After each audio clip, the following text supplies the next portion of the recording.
तीन भुवनाचे वन म्हणजे अरण्य, म्हणजे संसारातले जीव तीन भुवनातले हे सगळे संसारूपी अरण्यामध्ये वृंदीगत झालेला जो वन आहे तो कशाने वृंदीगत झाला आहे तर कंदर्प म्हणजे कामाचा विस्तार इतका झाला आहे, तिथं जणू काय वडवानं लागलेली आहे.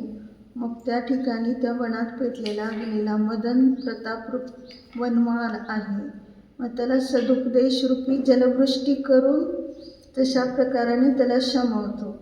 म्हणजेच या ठिकाणी काय सांगितलं की जी आपल्या अंतरंगामध्ये वडवानं अग्नी सतत पेटलेली आहे आणि ती कशाने विझली तर शुद्धोपयोगाच्या अमृतधारेनेच, दुसरं कशाने ती विझणार नाही. अशा प्रकाराने मिथ्यात्वाचं मुख्य म्हणजे या ठिकाणी वडवानल अनादी काळापासून, म्हणून सकाळी आपण पाहिलं होतं ना, मिथ्या दर्शनाची संगती अनंतानुबंधीने केली.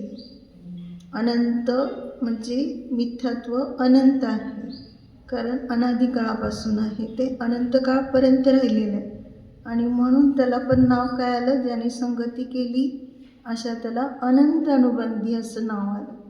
तसं या ठिकाणी त्याला फक्त कोण आहे तर एक सम्यक दर्शनच, की त्या सम्यक दर्शनाने सहज ह्यांची संगती सुटून जाते. अनंतानुबंधी कशामध्ये ते द्विस्वभावघाती सांगितलं, त्याचं नाव काय आहे, सम्यक दर्शनाचा पण घात करतंय आणि चारित्राचा पण घात करतंय अनंतानुबंधी, म्हणून तो द्विस्वभावाला झाला. मग अशा रीतीने ह्या सगळ्यावर उपाय आहे तर एक शुद्धोपयोग, आणि शुद्धोपयोगाच्या जलवृष्टीने म्हणजेच अतींद्रिय आनंदाने सहज काय होतं, हे सगळे संसारातले वनवानल वनमा वगैरे शांत होतात. म्हणजेच अतींद्रिय आनंदाचा पाझर आपल्यामध्येच आहे, तो आपण सतत आत्मसात करणं आवश्यक आहे. आता पुढचा श्लोक पाहायचा आहे, तीच आहे ना शार्दूलीकडे.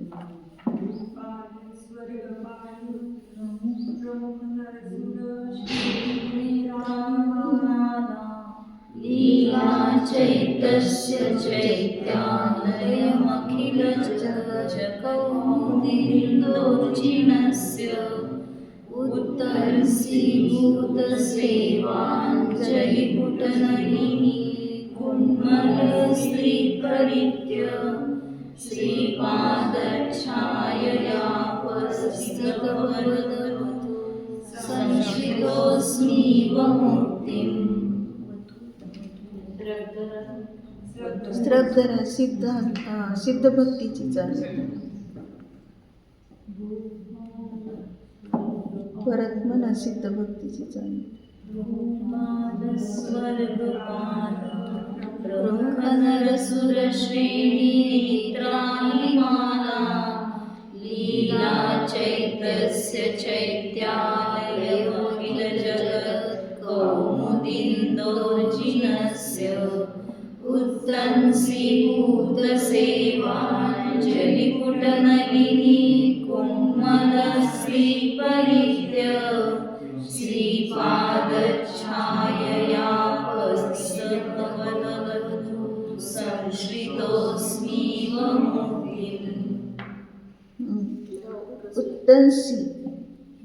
उत्तंसीभूत सेवा अंजलिपुट नलिनी कुड्मल. तर आता या ठिकाणी काय सांगितलं की जिनेंद्रांच्या सेवेसाठी जोडलेली जी करांजली म्हणजे घेतल्या ना सेवा अंजलिपुट, मग तीच कोणी एक काय आहे नलिनी कुड्मल. मग ती काय नलिनी म्हणजे कमळ, कमळाप्रमाणे कमळाच्या तुऱ्याप्रमाणे ती धरली आहे. करांजली म्हणजे असा तो हात जोडून नमस्कार करण्यासाठी बद्ध झालेला, त्याला म्हटलं करांजली. म्हणजेच या ठिकाणी जे म्हटलेलं आहे की वास्तविक रूपाने उत्तंसी म्हणजे काय आहे, उत्तंसीभूत म्हणजे जोडलेली करांजली, आणि तीच कोणी एक कमलिनी तुऱ्याप्रमाणे धरली आहे मस्तकावर ज्याने, म्हणजे हात ओंजळीसारखं करून तो मस्तकावर असं नेतो, म्हणजे नमस्कार कसा करायचा असतो ते दाखवलं त्यांनी, की त्यांनी ते सेवेची अंजली जोडलेली ती जी करांजली आहे तीच कोणी एक कमलिनी तुऱ्याप्रमाणे धरली आहे आणि ती मस्तकावर ज्याने म्हणजे ज्याने असं मस्तकावर धरली असा जो मी, म्हणजे त्यांनी आपल्यावरच घटवलेलं आहे सगळं हे. म्हणून कुडमल म्हणजेच काय म्हणतो त्याला, कमळाची कळी, आणि ती कळी अजून उमललेली नसते, म्हणून अशा प्रकाराने ती असं जणू काय धरलंय मस्तकावर. म्हणजे असं का करायचा नमस्कार, पोकळ कुडमल हा शब्द वापरला. त्याचं कारण का तर सगळे जे काही संसाराचे विचार आहेत ते गळून जावेत ह्यासाठी असं कुडमल केलं, म्हणजे हिच्याप्रमाणे कमळाप्रमाणे. मग अशा रीतीने पुढं काय सांगितलं, भूपाल स्वर्गपाल प्रमुख नरसुर श्रेणी नेत्राली अलिमाला लीला चैतस्य. मग आता इथं सांगितलं की स्वर्गपाल, भूपाल म्हणजे कोण, चक्रवर्ती. स्वर्गपाल म्हणजे देवेंद्र. त्यानंतर हे प्रमुख ज्यामध्ये आहेत असे नरसुर श्रेणी म्हणजे मनुष्य, नर म्हणजे मनुष्य, देव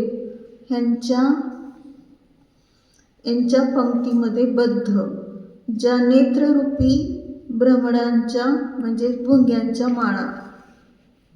काय घेतलंय पाहता, चक्रवर्ती, देवेंद्र हे ज्यामध्ये मुख्य आहेत असे मनुष्यांचा समूह, अशा देवांचा समूह.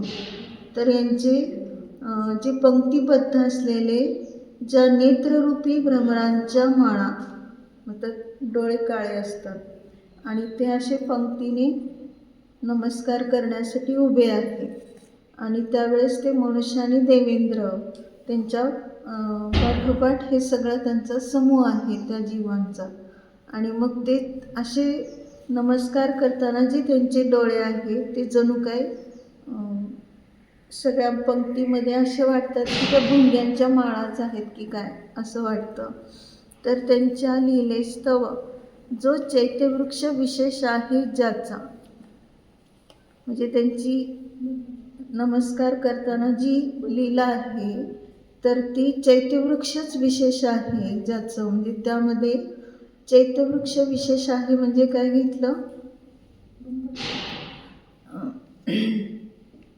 त्या ठिकाणी काही समावशरांमध्ये चैत्यवृक्ष म्हणून जी शोभा आहे किंवा जे तशा प्रकारचं वैभव आहे, तर असं तसेच अखिल जगत कौमुदी इंदोह जिनश, संपूर्ण जगत तीच एक कोणी कौमुदी रात्री, त्या रात्रीमध्ये चंद्राप्रमाणे, कौमुदी म्हटलं जातं चांदणीला, मग त्या रात्रीमध्ये चंद्राप्रमाणे असा जो श्री जिनदेव, म्हणजे हे झाले सगळ्या चांदण्याप्रमाणे, आणि त्यांना जिनदेव हे चंद्राप्रमाणे असे जे आहे ते चैतालयश, त्याच्या चैतालयास वस्तीस्थानास म्हणजेच मंदिरास किंवा ज्या ठिकाणी चैतालय आहे त्याला, त्या स्थानाला त्रिपरित्य 3 प्रदक्षिणा घातल्या.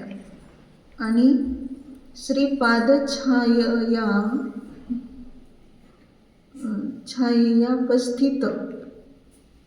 उपस्थित आहे का उपस्थित आहे,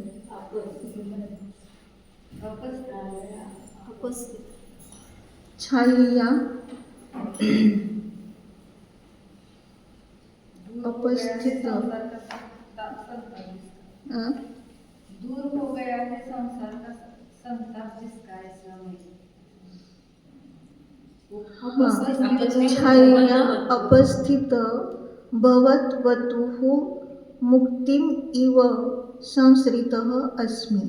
श्री जिनेंद्र भगवंतांच्या श्रीपाद छाया म्हणजे भवत अवधूमित ना का भवदवतू कसं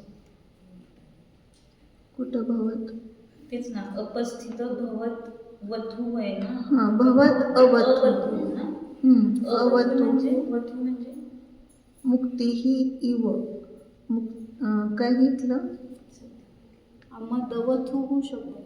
दवतू हा हो. भव म्हणजे संसार घ्यावा हां भवत दवतू म्हणजे दावानं लागणी झालं मग ते संसाराची दावानं लागणी श्री जिनेंद्र भगवंतांच्या चरणाच्या कृपेने माझा संसार ताप शांत होऊन जणू काय मी मुक्तीचाच आश्रय केला आहे असे मला वाटते. म्हणजे आता इथं काय काय घटवलंय पाद म्हणजे चरण श्री म्हणजे भगवंतांच्या चरणाच्या आश्रयाने म्हणजे छाया म्हणजे ती एक छायाच आहे सावलीच आहे आणि मी संसार तापाने घेरलेला आहे. त्या छायेच्या आश्रयाने काय झालेलं आहे अप म्हणजे दूर झालेला आहे. अपस्थित भव दवतू भव म्हणजे संसार आणि दवतू म्हणजे दावानं लागणीसारखे जे ताप आहे तर ते अपस्थित झाले म्हणजेच दूर झाले राहिले नाही. अशा प्रकाराने मुक्ती इव संसृत असली त्यावेळेस जणू काय वाटतं मी मुक्तीचाच आश्रय केलेला आहे असं वाटतं. जे शब्द जरी हे कठीण आहे तरी त्याच्यात भाव खूप चांगला आहे की काय सांगितलं इथं नमस्कार कसा करायचा नमस्कार करताना काय भाव केले वगैरे हे सगळं सांगितलेलं आहे त्यामध्ये की जिनेंद्रच्या सेवेसाठी म्हटलंय. आता जिनेंद्र भगवंतांची सेवेसाठी कोण नमस्कार करेल कसा कारण इथं शब्दच प्रयोग केलेला आहे की उत्तंसीभूत सेवांजली हां म्हणजे जे सगळे देव वगैरे येतात आणि ते देव येऊन समोशरण रचना वगैरे जे करतात आणि त्याच्यामध्ये एवढा बहुमान दाखवलेला आहे ते नमस्कार करताना जणू काही भगवंतांची सेवा म्हणतात ते भगवंतांची सेवा करतो हात जोडताना परंतु सेवा कोणाची चालली त्याही वेळेला स्वभावाची सेवा चालली आहे. कारण का तर भक्ती किंवा सेवा जे सेवा म्हणजे सेवन करणं मग जिनेंद्र भगवंतांचं सेवन करण्याच्या प्रेरणेने काय केलेलं आहे त्यांनी असे हात जोडलेले आहेत की ते अंजली कमळासारखी दिसते आणि ते कमळ सारख्या असताना ती अंजली करांजली जी आहे ती मस्तकावर पोचलेली आहे आणि मस्तकावर पोचल्यानंतर ती तुऱ्यासारखी दिसते म्हणजे कमळाचा तुरा जसा असतो तसं वाटते.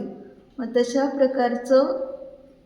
तशा प्रकारची ही पंक्ती म्हणजे मनुष्याची आणि देवांची पंक्ती. मग त्यावेळेस ते नमस्कार करताना त्यांचे डोळे म्हणजे भुंग्यासारखे भुंग्यांची माळा का उपमा दिली त्याला तर भुंगे काळसर असतात तसं हे डोळे जे आहेत ते नमस्कार करताना त्यांच्या डोळ्यातून असं सिद्ध झालं की पाप सगळं आहे ते काळं आहे आणि तुमच्या नमस्कारामध्ये ते सगळं पाप धुवून गेलं हे दाखवायचं आहे. म्हणजे भुंग्यांची माळा म्हणजे एक त्याचं प्रतीक होतं आणि दुसरं प्रतीक काय आहे तर भुंगे कुठे येतात कमळावर येतात म्हणजे कमळाच्या सुगंधीला.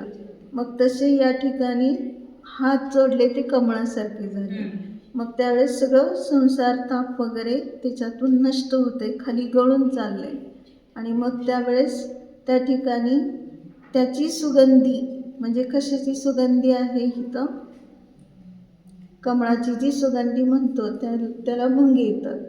मग त्या सुगंधीला किंवा त्याच्या म्हणजे चतुरेंद्रिय आहे भुंगा आहे तो 4 इंद्रियवाला मग 4 इंद्रियाचे विषय घटवायचे.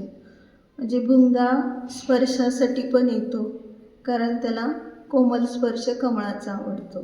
त्याच्यानंतर रसनेंद्रिय म्हणजे त्यातला मकरंद चाखण्यासाठी येतो आणि त्याच्यानंतर घ्राणेंद्रिय सुगंधासाठी येतो. आणि चक्षुंद्रिय म्हणजे त्याचं जो रंग वगैरे आहे त्याचं रूप पाहण्यासाठी येतो. हे 4 इंद्रियचे आसक्तीने तिथे आलेले हे भुंगे. मग ते कसे घटवायचे? आपल्याला इथं प्रतीक भगवंतांचं घटवायचे. मग ते कसे आहे तर जे भगवंतांच्या शरीरावरून येणारा वारा जणू काही मला मुक्तीलाच घेऊन जात आहे, स्पर्श. त्यानंतर रसनेंद्रिय म्हणजे जो अतिंद्रिय आनंदाचा स्वाद भगवंतांना पाहिल्यानंतर जो वितरागता, न्यायकता वगैरे ही जी जाणीवेत आली आणि आपल्या स्वरूपाला जाणू लागला, तर त्याचा जो स्वाद घेण्यासाठीच ते जणू काय सगळे भक्तीने हात जोडून उभे आहेत. त्यानंतर तिसरं काय सांगितलं? घ्राणेंद्रिय, सुगंध. हे सगळं आत्मख्याती इतकी पसरलेली आहे की आहे तर साक्षात एक भगवान त्या ठिकाणी, जिनेंद्र भगवान, केवळ ज्ञान झालेले. पण सगळ्यामध्ये ही आत्मख्याती आहे, हे जणू काही दाखवणारं ते स्थान आहे. म्हणजे भगवान आयतन स्थान आले.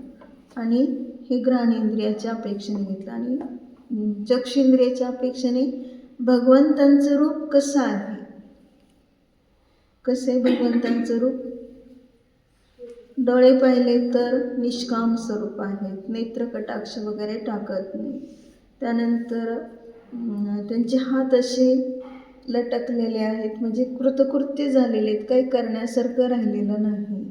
किंवा अजून काही सांगितलं, त्यांचे 2 पाय असे झालेले आहेत की आता काही कुठेही जाण्यासारखं, काही करण्यासारखं राहिलं नाही, असं दाखवतात. म्हणजे जे भजन आहे की नाही, पद्मासन विराजे, त्यात ते सगळे अवयवांचं वर्णन केलं आहे. मग हे बाहेरून पाहिलं तर काय आहे? अवयवातून त्यांचं रूप पाहिलं, पण त्या रूपातून सुद्धा काय पाहिलं? अंतरंग परिणती पाहिली. आणि ती अंतरंग परिणतीच काय आहे? गुणांचं गुणगान करून ती स्तुतीच एक होती जणू काय. अशा प्रकाराने त्याच्या आमिषाने जसे आलेले भुंगे, तसं हे सुद्धा आम्हाला या ठिकाणी भगवंताकडे काय काय मिळतं. आणि म्हणून हे सगळे देवांची पंक्ती, मनुष्यांची पंक्ती वगैरे असं नमस्कार करण्यासाठी व्यवहारण्याने तत्पर आहे. आणि निश्चयने आपला कारण परमात्माच असा आहे.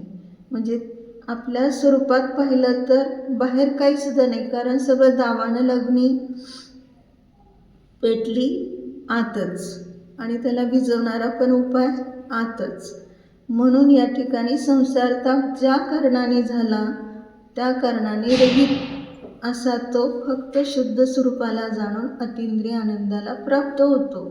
म्हणजेच त्या ठिकाणी जसं भगवंतांचं दर्शन किंवा त्यांच्या चरणाची छाया आणि त्याच्या आश्रयाने गेलेले जे जीव आहेत ते जणू काय आम्ही मुक्तीलाच प्राप्त झाले असं वाटतंय त्यांना, कारण त्यांचे सगळे संताप नष्ट झाले, जे दावानं लग्नीसारखे असणारे. तसं या ठिकाणी श्रीपाद, पाद म्हणजे काय घ्यायचं? पद. पदपासून पाद झाला. आणि पद कोणतं आहे? आपलं ज्ञान हेच पद आहे. आणि त्या पदात राहिलं तर सर्वच म्हणजे जो आत्मा आहे त्या स्वरूपाची प्राप्ती होते, अनात्म्याचा परिहार होतं वगैरे. अशा रीतीने कर्मबंध होत नाही, निर्जरा होते जी काही झाली ती, आणि मुक्ती होते. असं ज्ञानपद मुख्य आहे. आणि त्या ज्ञानपदाला जर आम्ही प्राप्त झालो तर प्रत्येक समय काय होतं? कुठल्याही प्रकाराने बाह्यपदाची इच्छा करत नाही. कोणी म्हणेल चक्रवर्ती व्हावं, कोणी म्हणेल की नारायण व्हावं, प्रतिनारायण व्हावं वगैरे. अशा रीतीने जे जे पदाची इच्छा करतात, किंवा देवेंद्र वगैरे, अहमिंद्र, तर हे सगळे पद कसे आहेत? क्षणिक आहेत आणि ते जड आहेत. आणि ह्या पदाहून भिन्न असलेलं आपलं शाश्वत राहणारं ज्ञानपदच मुख्य आहे. आणि त्या पदातून आम्ही सहज मुक्तीला कसं जातो? कारण हे शाश्वत स्वरूप जे आहे ते जसं आहे तसं जाणलं की बाहेर कुठल्याही प्रकारची याचना राहत नाही. हे निरपेक्ष आहे. बाहेरच्या पदाला आपण पाहतो ना, कोणाला निवडून यायचे म्हटलं किती खर्च करतो, किती घोषणा करतो, काय काय आटापिटा करून शेवटी एक पक्ष तर पडलेला असतो आणि एक पक्ष निवडून येतो. 2 पक्ष आहेत ना, स्पर्धा असते. मग ह्यात स्पर्धा नाही आहे, कारण प्रत्येकाजवळ हे पद म्हणजे ज्ञानपद महान आहे.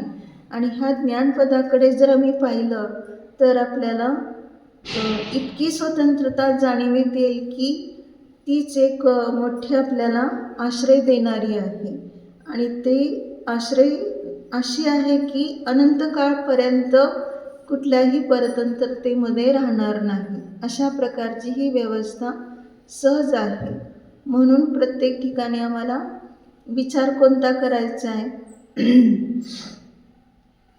पाहतो आपण हे की सगळी भक्ती कशी केलेली आहे, किंवा कशा पद्धतीने सेवा केलेली आहे, कशा पद्धतीने स्वभावाकडे जाण्यासाठी प्रयत्नशील आहे, हे जेव्हा आपण पाहतो.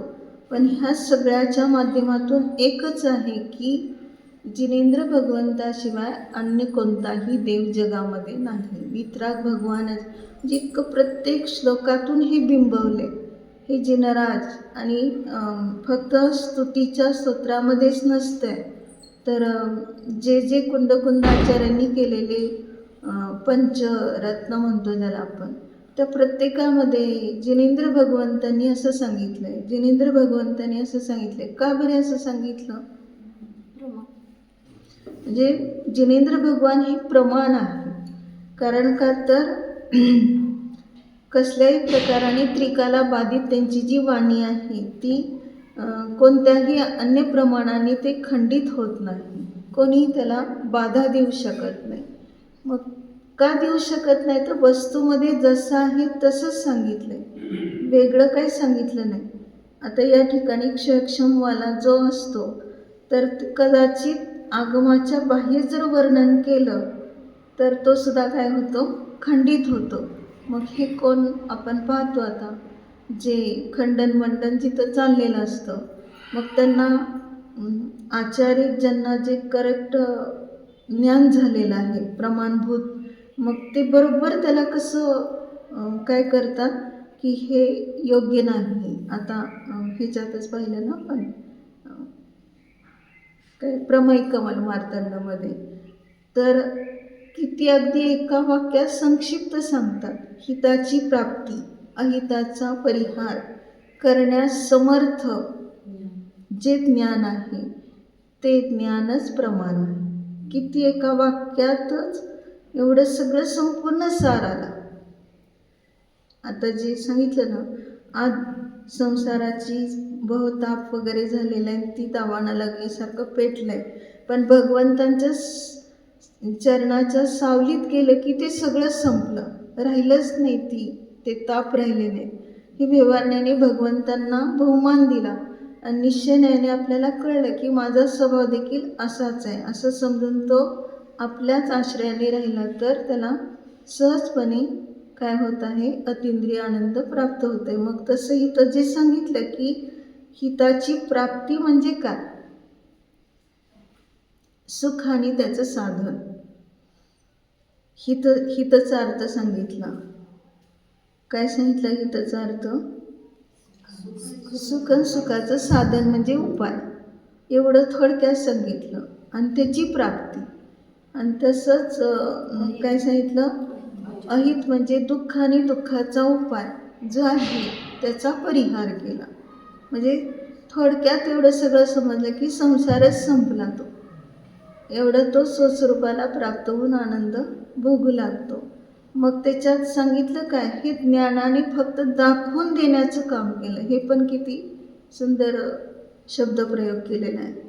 प्रदर्शकपणा आहे ज्ञानामध्ये, प्रवर्तकपणा नाही.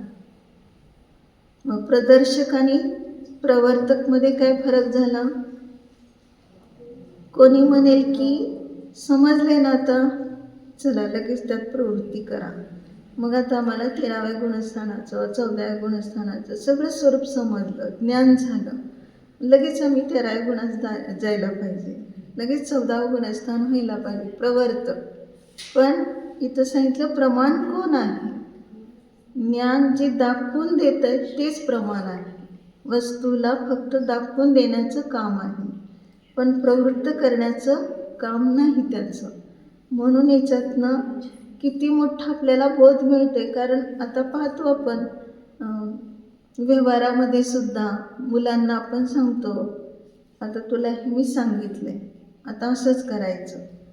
पण सांगितलं म्हणजे ज्ञान करून दिलंय, पण त्या ज्ञानातून असंच करायचं आणि तसं केलं नाही तर लगेच विसंवाद सुरू होतो. मग दाखवून देणं एवढंच आपलं काम असतं. विकल्प याच्यापुढे जास्त नाही. निर्विकल्पता, स्वतंत्रता हे याच्यामध्ये सगळं काही घटित होत आहे. म्हणून प्रत्येक समय आपण कुठला विचार करायचा आहे. उदयनराजा आणि त्याला एवढा मोह असतो संसाराचा, विवाह झालेला वेळेचं जो पत्नीवर एवढा अनुराग आहे की तिला माहेरीच सोडत नाही. कित्येक वेळा भाऊ नेण्यासाठी येतो पण एकदाही पाठवलं. मग शेवटी ती भावाला काय सांगते की मला तू न्यायला येतोस ना तर त्यांना पण चल म्हणून विनंती कर. मग तसं म्हटल्यावर मला माहेरी यायला मिळेल. आणि मग तसं केलं भावाने युक्ती, गेले ती माहेरी, तो तिच्याबरोबर. म्हणजे एवढं त्याला पत्नीला सोडण्याची इच्छा नव्हती. हे कशाचं प्रतीक आहे लक्षात घ्या. स्वभावात काय आहे असं, स्वभावात कुठला तरी गुण असतो तेव्हाच तरी बाहेर अशी आपली बुद्धी होते किंवा असं वागतो तो. मग या ठिकाणी पाहिलं तर स्वभाव हा सोडून राहत नाही ज्ञानाला. त्याच्यातनं लगेच असं घ्यायचं, एक क्षणसुद्धा ज्ञानाला सोडून राहत नाही. पण ते न समजल्यामुळे तो बाहेर कशाला तरी पकडून बसून त्याला एक क्षण पण सोडत नाही. अशी प्रवृत्ती झाली असा तो राजा. आणि जेव्हा ते विहार म्हणजे जात असताना मध्येच कुठंतरी त्यांना तहान लागली म्हणून थांबलेले असतात. तोपर्यंत एका मुनीवर दृष्टी पडते त्याची. मग त्यावेळेस ती पाणी आणण्यासाठी गेलेली असते पत्नी. आणि इकडं हा जो पाहत राहतो मुनींच्याकडे, विचारात फरक झाला लागेल. म्हणजे पहा, जसा स्वभाव आहे त्या स्वभावाकडे येण्यासाठी कसं फक्त त्याला निमित्त एवढंच भेटलं की मुनींचं दर्शन. आणि ते त्यांची वीतरागता, त्यांची शांती, निराकुलता हे सगळं त्यांनी अनुभवलं त्यांच्या चेहऱ्यावरून, त्यांच्या त्या सगळ्या वर्तनावरून. आणि मग म्हणतो ते कुठं मी कुठं, लगेच तो तुलना करू लागला. म्हणजे ते एवढे शांत आहेत, मी किती अशांत आहे, ते किती निराकुल आहेत, मी किती आकुलित आहे, ही सगळी तुलना करून लागलीच तो अगदी तसंच होण्याची भाव करत असतो. आणि इकडं तिचे पत्नीचा भाऊ म्हणतो की काय तुम्ही एवढं बघताय त्यांच्याकडे, काय व्हायचंय तुम्हाला मुनी, तुम्ही झाला तर मी पण होतो. म्हणजे त्यांनी चेष्टा केलेली असते की हा काय होणार आहे मुनी, हा तर चाललाय पत्नीबरोबर पण. मग झालं, त्यांनी लागलीच तिच्या अंतर्मुहूर्तात इतकं परिवर्तन झालं की त्या मुनींच्याकडे दीक्षा घेतली. मग त्या भावाने पण दीक्षा घेतली. आता जेवढे कोणी राजकुमार वगैरे तिकडून जे आलेले आहेत ते सगळे दीक्षा घेतात तिथं. आणि ती येऊन पाहते तर हे काय परिवर्तन, एका क्षणात ह्यांना तहान लागली आहे आणि हे पाणी म्हणजे पाण्यासाठी तो थांबलेत आणि झालं काय वेगळंच. कुठे गेली तहान. हे उदाहरण खूप म्हणजे इतकं रूपक व्यवस्थित आहे की तहान लागली, भूक लागली किंवा मोह होतोय, हे सोडायचं नाही एकमेकांना वगैरे, असे जे काही आहेत विभाव ते किती क्षणिक आहेत. आणि ते त्याच्यातूनच हे आपल्याला बोध देत आहेत की कसं ते म्हणजे त्याच्याशिवाय सुद्धा किती व्यवस्थित जगू शकतो. तहान लागली त्याच्याशिवाय जगला, भूक लागली त्याच्याशिवाय जगला, ज्या वस्तूला सोडावं वाटत नाही त्याच्याशिवाय जगला. म्हणजे जीव कशावर जगतो हे प्रॅक्टिकल त्याने आपल्या जीवत्व शक्तीवर, चितिशक्तीवर पाहून काय केलं, सहज असा परिणत झाला की त्याला किंचित मात्रही आता परद्रव्याची अपेक्षा राहिली नाही. म्हणजे ह्याच्यातून पण बोध काय मिळाला,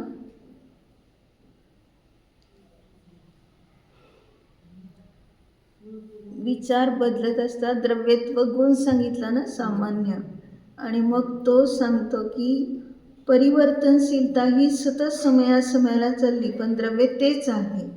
मग द्रव्य तेच आहे म्हटल्यानंतर आता माझं कसं होईल, मी असं कसं काय झालं, मला असं करायला नको होतं, पश्चाताप करत बसल्यानंतर ते होणार नाही. तर आता द्रव्य तुझं तेच आहे, तर तू स्वतःमध्ये राहा. तुला जे वाटतंय हे चुकीचं केलं, आता लागली स्वतःमध्ये ये आणि स्वतःमध्ये येऊन परिणत हो. तर आपोआप हीच आपल्या निजध्रुवाची काय आहे, छाया आहे, तेच आश्रय आहे आणि त्या आश्रयानेच परमशांतीला प्राप्त होतो.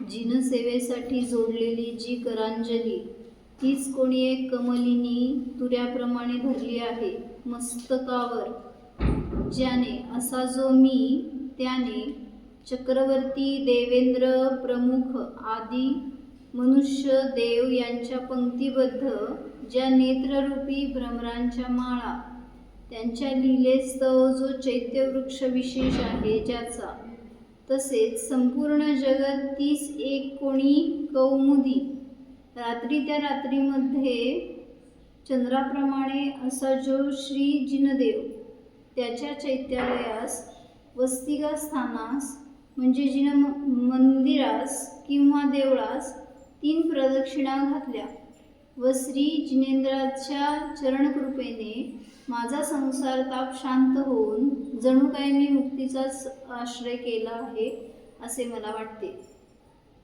नरसुर चक्रवर्ती, देवेंद्र आणि ज्याच्या सेवेत मग्न असतात, ज्याच्या सेवेत मग्न असतात व जो संपूर्ण जगाला रात्रीप्रमाणे चंद्रासारखा आनंद देणारा आहे, असा त्या श्री जिनेंद्राच्या जिनमंदिरास प्रणामांजली करून जो 3 प्रदक्षिणा घालतो व श्री जिनेंद्राचे भक्तिपूर्वक दर्शन करतो, त्याला साक्षात अतिशय सुख व परम आनंद प्राप्त होतो व तो परंपरेने श्री जिनचरण कमल कृपा प्रसादाने मोक्षास जातो.